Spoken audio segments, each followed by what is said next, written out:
Hello students, आज हम करेंगे क्लास 10th का मैथ का चैप्टर नंबर 1 रियल नंबर्स। अब रियल नंबर्स में रैशनल नंबर्स और इरेशनल नंबर्स दोनों नंबर की हमें जानकारी होनी चाहिए। अब रैशनल नंबर्स क्या है? कोई भी नंबर जिसको हम p बाय q के फॉर्म में एक्सप्रेस कर सके, साथ ही साथ जो हमारा q है यानी डिनोमिनेटर है वो जीरो नहीं होना चाहिए। तो कोई भी ऐसा नंबर वो रैशनल नंबर है, और जिनको हम p बाय q की फॉर्म में एक्सप्रेस नहीं कर सकते उनको हम इरेशनल नंबर कहेंगे। तो इस चैप्टर में हमें इरेशनल नंबर्स पे भी क्वेश्चन आएगा और रैशनल नंबर तो हमें करना ही है। इसको समझने से पहले थोड़ा सा नंबर की जानकारी आपको होनी चाहिए।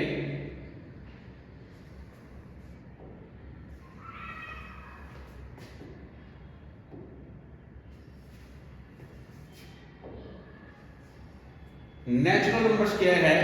जो हमारे काउंटिंग के नंबर्स है 1 2 3 4 5 6 एंड सो ऑन, जहां मर्जी तक इन्फिनिटी तक, ये सारे हमारे नेचुरल नंबर्स हैं।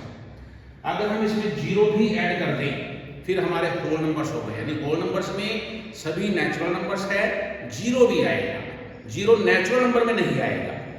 उसके बाद जो इंटीजर्स की बात करेंगे उसमें हमारे नेचुरल नंबर्स भी है, जीरो भी है, साथ साथ माइनस में भी है, यानी जीरो के राइट साइड में जो नंबर है 1 2 3 4 5 6 7 एंड सो ऑन। इसी तरह जो माइनस में है -1 -2 -3 एंड सो ऑन, ये सारे नंबर मिला के हमारे इंटीजर्स बनते हैं। रैशनल नंबर क्या है? किसी भी नंबर को हम p बाय q के फॉर्म में अगर एक्सप्रेस कर सके, -3 है, -3 को -3/1 लिख सकते हैं,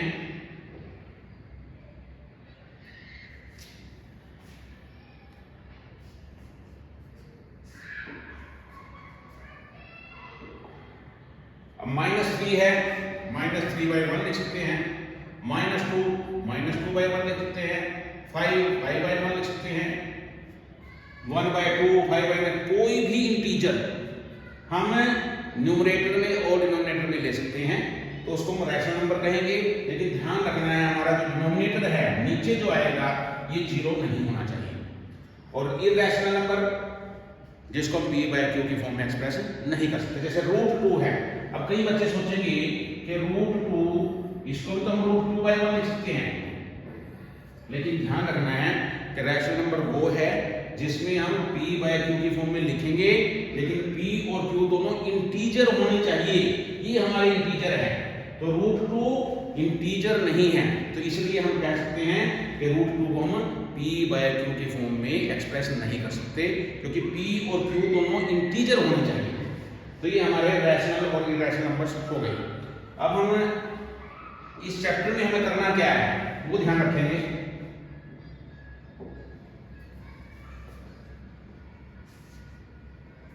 प्राइम नंबर्स और कंपोजिट नंबर्स, इसका भी पता होना चाहिए। प्राइम नंबर कौन सा है? Prime number is a number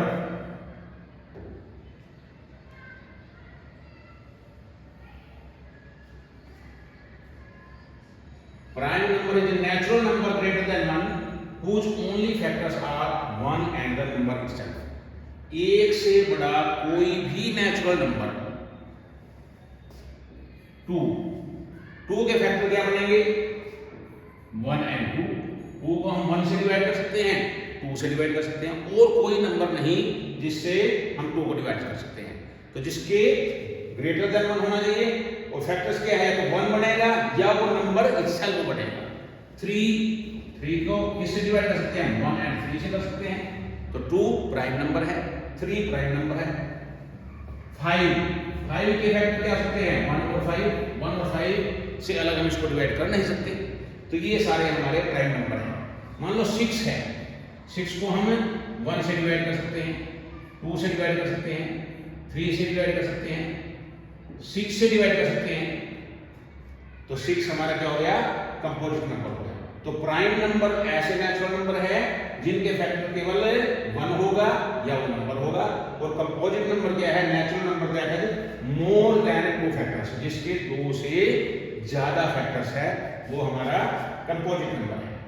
अब कुछ बातें इसमें तुम्हें पता होना चाहिए एक तो 1 को ध्यान रखना है, 1 प्राइम नंबर भी नहीं है, कंपोजिट नंबर भी नहीं है।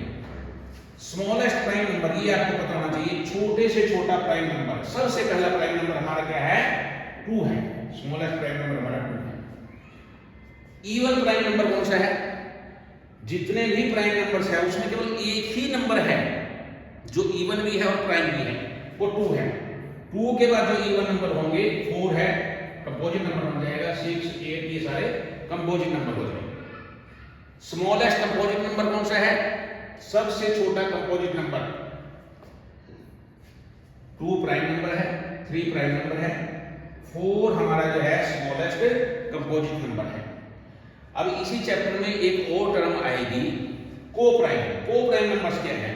तो को prime numbers are numbers which have no common factor other than 1 और we can say their HCF is 1। यानी ऐसे नंबर्स जिनका HCF 1 है, जिनमें 1 के अलावा और कोई कॉमन फैक्टर नहीं है, तो उन नंबर को हम को प्राइम नंबर्स कहेंगे।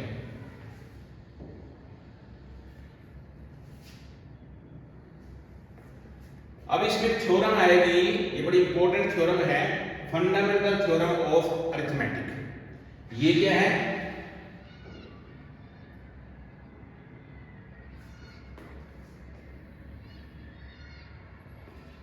Every composite number can be expressed as a product of primes. हर कंपोजिट नंबर को हम प्राइम नंबर के प्रोडक्ट के रूप में एक्सप्रेस कर सकते हैं। And this factorisation is unique, और ये जो फैक्टराइजेशन की हमने ये यूनिक है। और थर्ड पार्ट है इसका, apart from the order in which the prime factors are. Prime factor हम किस ऑर्डर में लिखेंगे उसकी हमें ज्यादा गौर करने की जरूरत नहीं है, वो ऑर्डर कोई भी हो सकता है। अब इसको हम समझते हैं, कोई भी नंबर ले लेते हैं,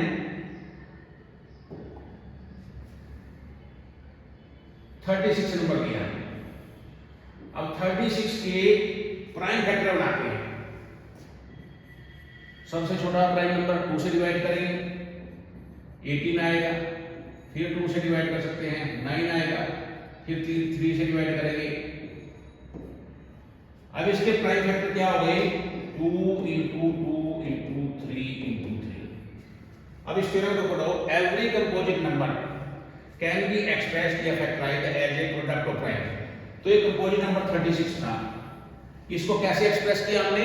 प्रोडक्ट ऑफ प्राइम की रूप में। ये प्राइम नंबर की प्रोडक्ट ले ली। This factorisation is unique. इसका मतलब क्या हुआ कि 36 के फैक्टर हमेशा 2 2 3 3 ही रहेंगे, या ये कहेंगे 2 2 3 3 हमेशा 36 के ही फैक्टर होंगे। ये यूनिक है, कोई और फैक्टर इसके नहीं हो सकते। Apart from the order, order कोई भी हो सकता है। हमने 2 2 3 3 ले लिया, कोई और स्टूडेंट जो है इसको 3 into 3 into 2 into 2 लिख लेगा। वो शुरू में ही इसको, जैसे हमने 2 से डिवाइड किया, कोई बच्चा 3 से डिवाइड करेगा इसको।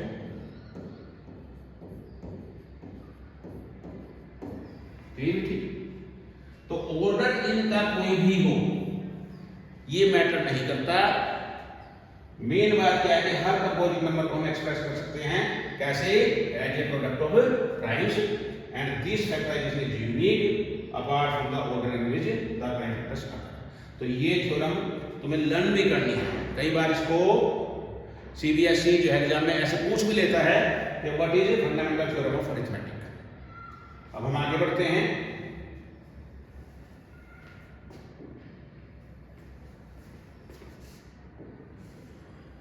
अब इस चैप्टर में हमें मेन करना क्या है? एचसीएफ और एलसीएम निकालना है।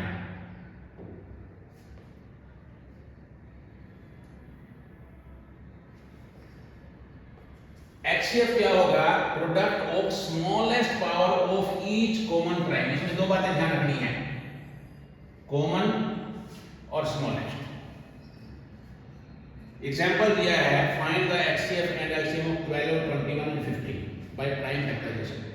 अब 12 के फैक्टर बना लिए हमने, 12 के फैक्टर बना सकते हैं हम।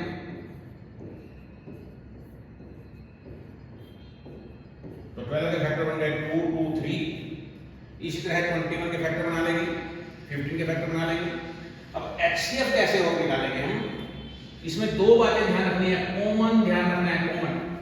हमारा कॉमन प्राइम फैक्टर होना चाहिए और स्मॉलेस्ट पावर है। अब इन तीनों में 2 यहां है, यहां नहीं है, यहां नहीं है। 3 हमारा 12 के फैक्टर्स में भी है, 21 में भी है, 15 में भी है। 5 15 में है, ऊपर नहीं है। 7 यहां है, ऊपर नीचे नहीं है। तो कॉमन फैक्टर केवल क्या हुआ, 3 हुआ। तो हमने कॉमन देख लिया 3 है। फिर यहां 3 1 टाइम है, यहां भी 3 1 टाइम है, यहां भी 3 1 टाइम है। तो स्मॉलेस्ट पावर इसकी 1 हो गई, तो ये हमारा HCF हो गया।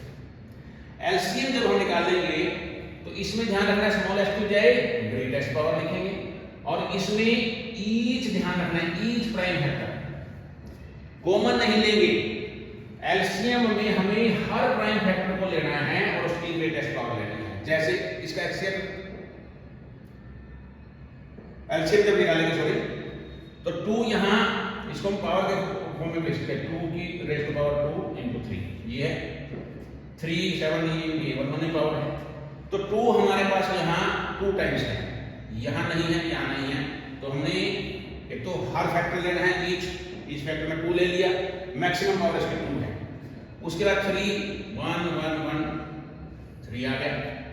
उसके बाद 7 ऊपर नहीं है, नीचे नहीं है, लेकिन कहीं ना कहीं तो है, ईच फैक्टर को लेना है। 7 हो गया, फिर 5 हो गया, सभी को मल्टीप्लाई करने का हमारा एलसीएम आ जाएगा। तो एचसीएफ में ध्यान रखना है, कॉमन प्राइम लेना है, स्मॉलेस्ट पावर लेनी है। एलसीएम में ईच प्राइम फैक्टर लेना है और ग्रेटेस्ट पावर लेनी है, उनको मल्टीप्लाई करेंगे तो एलसीएम आ जाएगा।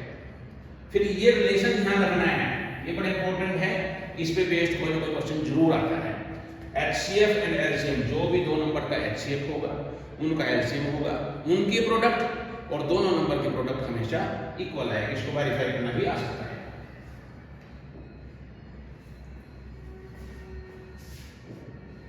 अब एक दो क्वेश्चन देख लेते हैं हम इस पे। HCF and LCM of 2 numbers are 9 and 360।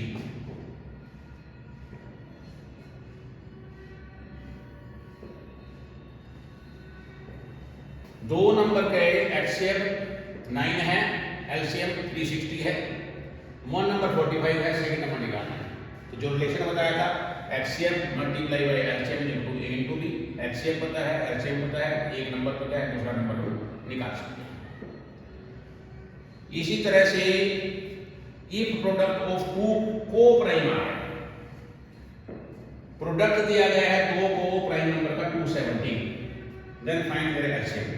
इसमें क्या था, एचसीएफ पता था, एलसीएम पता था, 1 नंबर पता था। इसमें नंबर्स की इकट्ठी प्रोडक्ट दे दी, यानी ये हमें पता है a into b, इसमें पता लग गया 270।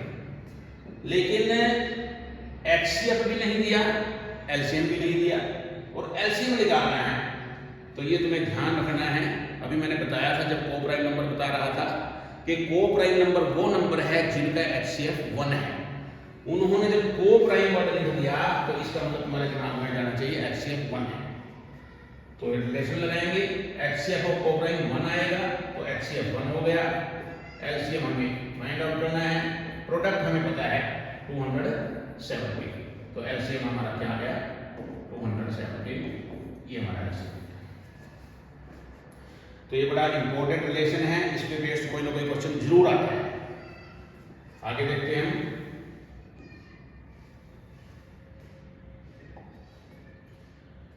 अब ये भी एक इंपॉर्टेंट क्वेश्चन है, एग्जांपल है ये। Consider the numbers 4 raised to power n। कोई नंबर है 4 raised to power n है हमारे पास, where n is a natural number, check whether there is any value of n। क्या कोई n की वैल्यू है जिसके लिए 4 raised to power n ends with the digit 0। इसी तरह का एग्जांपल है, क्वेश्चन भी एक है, तो ये इंपॉर्टेंट है, इसको ध्यान से समझो। क्या कैसे लिख करेंगे इसको, we know that any number ending in digit 0 is divisible by 5। कोई भी नंबर जिसके एंड में 0 है, 10 हो गया, 20 हो गया, 30 हो गया, 40 हो गया, 50 हो गया, वो 5 से जरूर डिविजिबल होगा, यानी 5 उसका फैक्टर होना चाहिए। So it's prime factorisation must contain the prime. तो इसके जो प्राइम फैक्टर बनाएंगे हम नंबर के, जो भी नंबर हमें दिया गया है उसके प्राइम फैक्टर में हमारा 5 आना चाहिए, अगर वो 0 से n होना है तो। अब इसके फैक्टर बनाएंगे 4n। 4 के फैक्टर क्या बन सकते हैं? 4 के फैक्टर तो 2 × 2 ही बनेंगे, तो 2 पावर 2 का मल्टीप्लाई हो गया, तो इसमें कहीं 5 तो आया नहीं। The only prime in the factorisation of 4n is 2, केवल एक ही प्राइम नंबर आया इसमें, 2 आया। There is no other primes in the factorisation of 4n। 4n में और कोई भी प्राइम फैक्टर नहीं है 2 से अलग। Therefore 5 does not occur in the prime factorization of 4n। तो 4n की जो हमने प्राइम फैक्टराइजेशन किया उसमें 5 नहीं आता, यही तो कंडीशन थी, 5 आएगा तभी n में 0 आएगा। तो 4n does not end with the digit 0 for any natural number। इसी तरह के क्वेश्चन भी है, check whether 6n can end with, ऐसे ही कर सकते हैं। We know that any number ending with the digit 0 is divisible by 5, ऐसे ही लिखना है। सो इस prime factorisation must contain the prime 5 आना चाहिए। अब 6n है, 6 के फैक्टर क्या बनाएंगे हम? 2 × 3 है, तो 6n क्या हो जाएगा? 2 × 3n और 2n 3n। अब इसमें 5 तो आता नहीं। Only prime in the factorisation of 6n is 2 and 3। यहाँ 2 था, इसमें क्या जाएगा? Only prime 2 and 3। There is no other prime in the factorisation. इस लाइन को छोड़ भी सकते हो चाहो तो। 5 does not occur in the prime factorisation of 6n। इसके प्राइम फैक्टराइजेशन में 5 नहीं आता। Therefore 6n does not end with the digit 0 for any natural number n। Next देखते हैं,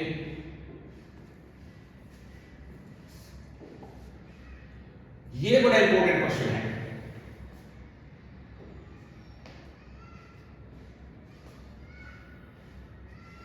प्रूव दैट √2 इज इरैशनल। √3 भी आ सकता है, √5 भी आ सकता है, √7 भी आ सकता है। तो इसको कैसे करना है? बड़ा इंपॉर्टेंट क्वेश्चन बनेगा। इसको हमें डायरेक्ट, हमारे पास मेथड नहीं है, हमें इरैशनल प्रूव करना है। हम सपोज करके चलेंगे कि ये रैशनल है। मान लिया कि ट्रू रूट रैशनल नंबर है। अब रैशनल नंबर को बताया था मैंने शुरू में, कैसे एक्सप्रेस करेंगे हम? p/q की फॉर्म में या a/b लिख सकते हैं, कुछ भी लिख सकते हैं। तो √2 a/b ले लिया। अब where a and b are coprime, ध्यान रखना है, को प्राइम इसलिए लिया कि इनका जो है कॉमन फैक्टर केवल 1 हो सकता है, यानी 1 से डिविजिबल है और किसी फैक्टर से डिविजिबल नहीं है। और b जो नीचे डिनोमिनेटर है वो 0 नहीं होना चाहिए। तो ये दोनों बातें लिखनी है। Where a and b are coprime, integer भी लिख सकते हैं, साथ में इंटीजर है and b not equal to 0।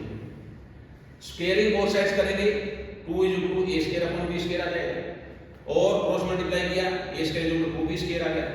अब ये जो 2b² आया, इसका मतलब है कि 2b², 2 इसका कोएफिशिएंट है, 2 से डिवाइड होगा। तो अगर 2b² 2 से डिवाइड होगा और इसके इक्वल है, तो it means a² is divided by 2 या a² इज डिविजिबल बाय 2। और अगर a² डिविजिबल बाय 2 है तो a भी डिविजिबल बाय 2 होगा। ये हमारी इक्वेशन नंबर 1 होगी। प्राइम नंबर हमारा कोई भी हो, अगर मान लो प्राइम नंबर 3 है और इसका स्क्वायर ले लिया 9, अगर 9 डिविजिबल है 3 से तो 3 भी डिविजिबल होगा। 16 डिविजिबल बाय 2 है तो 16 का स्क्वायर रूट 4 भी डिविजिबल होगा। तो अगर a² डिविजिबल है 2 से तो a भी डिविजिबल होगा। ये हमारी इक्वेशन नंबर 1 होगी। फिर हम a को मान लेंगे 2c मान लिया हमने। अगर ये √3 का क्वेश्चन करेंगे 3c मान लेंगे, 3c मान लो, 3 के साथ कुछ और वेरिएबल ले लो। तो ये इक्वेशन थी हमारे पास a² = 2b², a की वैल्यू 2c पुट करेंगे, 4c² = दिस, ये कैंसिल हो गया। अब यहाँ जैसे ये हल कर, अब 2c² है, 2 इसका कोएफिशिएंट है, तो b² इज डिवाइडेड बाय 2, और अगर b² 2 से डिवाइडेड है it means b is divided by 2। ये हमारी इक्वेशन नंबर 2 हो गई। Next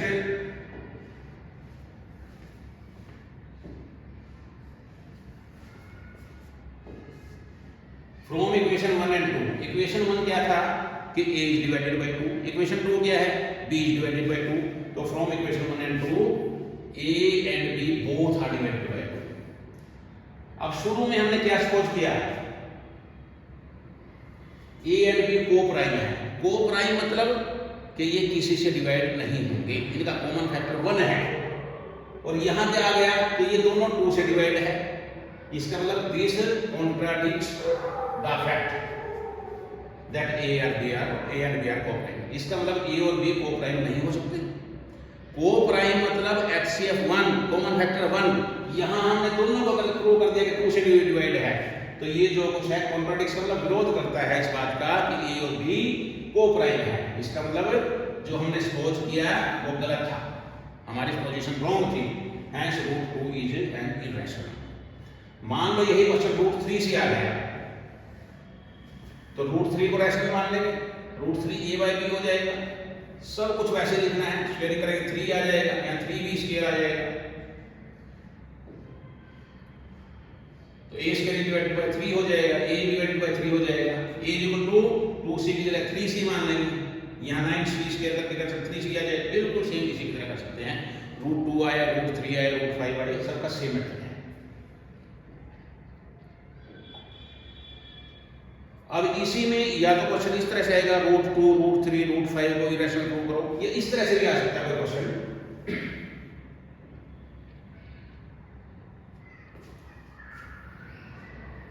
prove that 5 minus √3 irrational number. अब 5 minus √3 इसको भी हमने रैशनल मान लिया, रैशनल मानेंगे तो हमेशा a by b लिखेंगे, where a and b are integers, उसमें हमने को प्राइम लिखा था, इसमें को प्राइम चाहे ना लिखे, इंटीजर्स तो उसमें भी थी, b नॉट इक्वल टू। अब a by b को हमने इधर लिया लेफ्ट साइड में, माइनस हो गया, ये राइट साइड में ले गए, इसका एलसीएम ले लिया, यानी रूट में जो नंबर है उसको हमने एक साइड में बना लिया पॉजिटिव, एलसीएम लिया 5b माइनस a। अब अगर कोई इंटीजर है उनको प्लस कर दिया तो इंटीजर आएगा, माइनस कर दिया इंटीजर आएगा, उसके बाद उसको डिवीजन है, यानी कुल मिला के ये भी इंटीजर ये भी इंटीजर ये भी इंटीजर, इनको प्लस माइनस करने से और अगर a by b की फॉर्म में लिखा हुआ तो क्या बनेगा, रैशनल नंबर बनेगा, यानी 5b minus a by b is rational number, क्योंकि यहाँ इंटीजर्स थे तो ये सारे भी मिलके रैशनल नंबर बनाएंगे।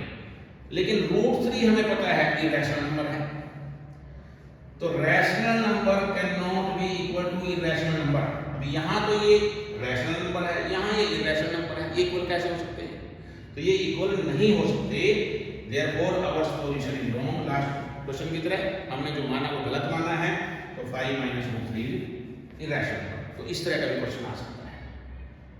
नेक्स्ट आगे करते हैं।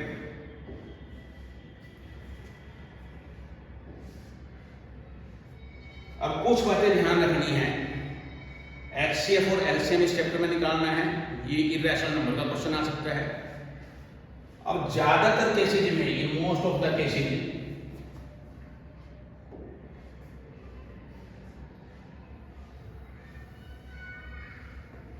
अगर कहीं किसी इक्वेशन में मैक्सिमम वर्ड लिखा हो, ग्रेटेस्ट, लार्जेस्ट, तो हम HCF निकालते हैं। In most of the cases लिखा है, हर केस में नहीं। मिनिमम और स्मॉलेस्ट हो तो LCM निकालेंगे। अगर कहीं क्लासिफिकेशन हो,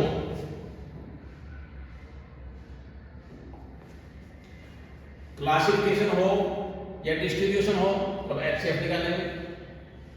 कहीं वर्ड लिखा हुआ टुगेदर या साइमल्टेनियसली तो LCM निकालेंगे। ये कुछ मेन बातें हैं, आपको याद रखनी है।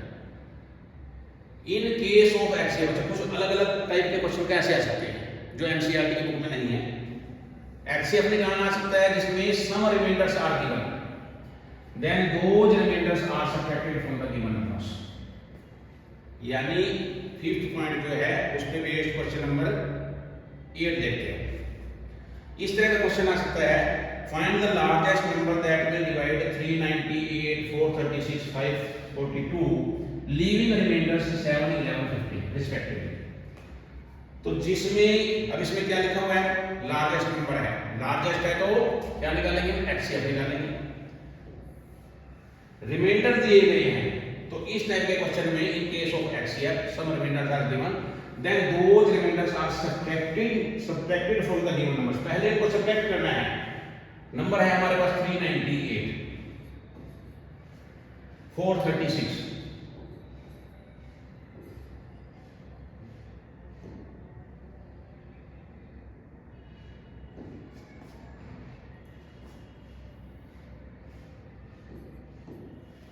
एंड 542। तो जो रिमाइंडर है 7, ये इसमें से माइनस करेंगे, 11 रिस्पेक्टिवली है 15। तो सबसे पहले जो नंबर्स दिए गए हैं और जो रिमाइंडर्स है वो रिमाइंडर इसमें से माइनस कर देंगे। माइनस करके जो आएगा 425। अब इनका HCF निकालना है। इनका HCF आप निकाल सकते हो ट्राई करना है किस मेथड से। तो ये एक टाइप हो गई कि जिसमें रिमाइंडर्स दिए गए हों और HCF निकालना हो तो शुरू में रिमाइंडर्स को सब्ट्रैक्ट करना है। अब 6th पॉइंट देखो, इन केस ऑफ LCM में सिंगल रिमाइंडर इज गिवन। अगर LCM निकालना है, रिमाइंडर सिंगल है, तो LCM is calculated and then remainder is added. पहले LCM निकाल लेंगे, रिमाइंडर को उसके बाद ऐड कर देंगे। जैसे question number 9, what is the smallest number? Smallest है तो दिमाग में आगे LCM निकालना है।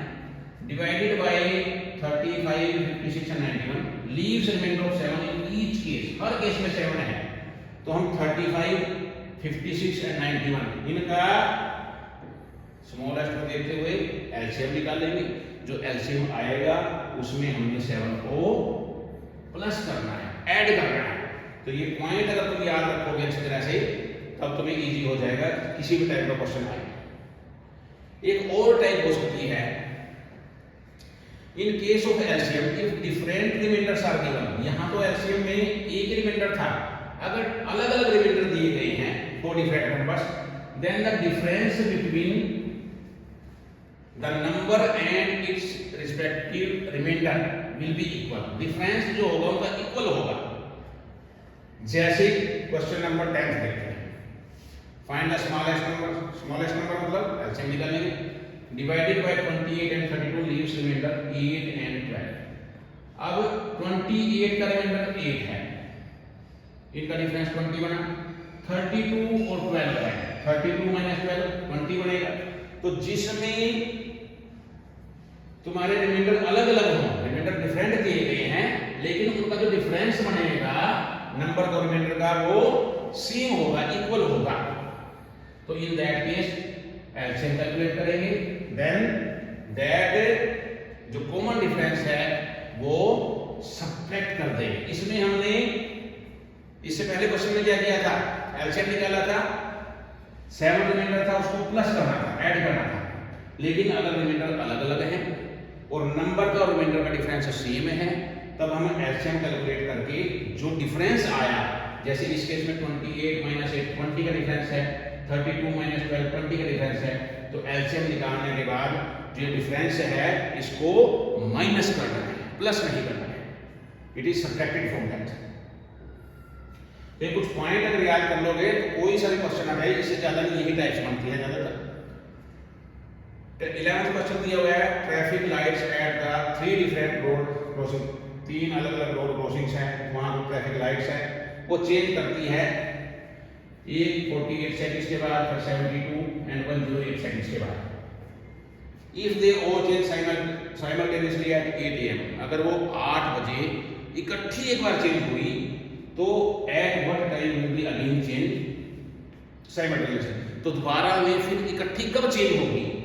तो इस तरह जहां भी साइमल्टेनियसली वर्ड होगी, हमने इसमें पॉइंट में लिख दिया था नोट में, तो हमें LCM निकालना है। LCM निकाल करके जितने भी सेकंड्स बनेगा वो 8 AM के बाद उतना हम टाइम निकाल सकते हैं। अब यहाँ मैंने ये क्यों लिखा कि मोस्ट ऑफ द केसेस, हमेशा क्यों नहीं। मान लो कोई क्वेश्चन आ गया कि तुम्हारे पास 3 ग्रुप है स्टूडेंट्स की, एक में 62 स्टूडेंट्स है, एक में 84 है, एक में 108 है। 60 स्टूडेंट्स मान लो मैथ पढ़ते हैं, 84 इंग्लिश पढ़ते हैं, 108 कोई और सब्जेक्ट पढ़ते हैं, और तुम्हें क्वेश्चन पूछ लिया जाए कि मिनिमम नंबर ऑफ रूम्स निकालो, मिनिमम नंबर ऑफ रूम्स जिनमें वो बच्चे बिठाए जा सके और हर रूम में एक ही सब्जेक्ट के बच्चे इकट्ठे होने चाहिए। तो वर्ड तो मिनिमम आया, मिनिमम का मतलब एलसीएम होना चाहिए, लेकिन ध्यान करो मिनिमम नंबर ऑफ रूम्स पूछा गया है, जबकि दिए गए हमें स्टूडेंट्स हैं। इसका मतलब क्या, मिनिमम रूम कब लगेंगे, जब हर रूम में मैक्सिमम बच्चे बैठेंगे। तो इसको ध्यान रखना है कि हमें मैक्सिमम स्टूडेंट्स निकालने हैं, ईच रूम में कितने बैठ सकते हैं। तो पहले हम इसका एचसीएफ निकालेंगे, एचसीएफ निकालने से मैक्सिमम स्टूडेंट्स जिनका ग्रुप बन सकता है वो आएगा, फिर टोटल जितने स्टूडेंट्स है उसको एचसीएफ से डिवाइड करेंगे, फिर हमारा रूम सकते हैं मिनिमम। तो जब भी स्टेटमेंट पढ़ो तो ध्यान रखो थोड़ा सा उसको, भी कई बार को ट्विस्ट करके किस तरह से घुमाकर दी गई है उसके हिसाब से निर्णय लेना है। आमतौर पर ऐसा है कि मोस्ट ऑफ द केसेस में हम ग्रेटेस्ट मैक्सिमम इसको देख करके एचसीएफ निकालते हैं, स्मॉलेस्ट मिनिमम को देख के एलसीएम निकालते हैं, लेकिन कहीं कहीं वो उलझा भी सकते हैं। अब इसमें स्टूडेंट्स अलग अलग थे तो उन्होंने स्टूडेंट्स के बजाय मिनिमम रूम्स पूछ लिया, तो स्टूडेंट्स तो पूछे नहीं, तो इसमें ध्यान रखना है वो मैक्सिमम स्टूडेंट्स आएंगे रूम में, वो निकालना है, एचसीएफ निकालना है, फिर हम रूम्स उसमें निकाल सकते हैं। तो ये चैप्टर जो है सारा कंप्लीट हो गया है। आई होप कि तुम्हें समझ आया होगा, और इसके बाद हम नेक्स्ट चैप्टर पे आएंगे। बाकी यूनिक शिक्षा निकेतन एजुकेशनल इंस्टीट्यूशन के नाम से चैनल है, इसको आप लाइक कीजिए, शेयर कीजिए, कुछ कमेंट करना चाहिए कमेंट कीजिए। जो आप कहोगे वो चैप्टर या वो सम जो भी इस तरह की प्रॉब्लम होगी उसको भी हम डिस्कस जरूर करेंगे। Thank you, thanks again.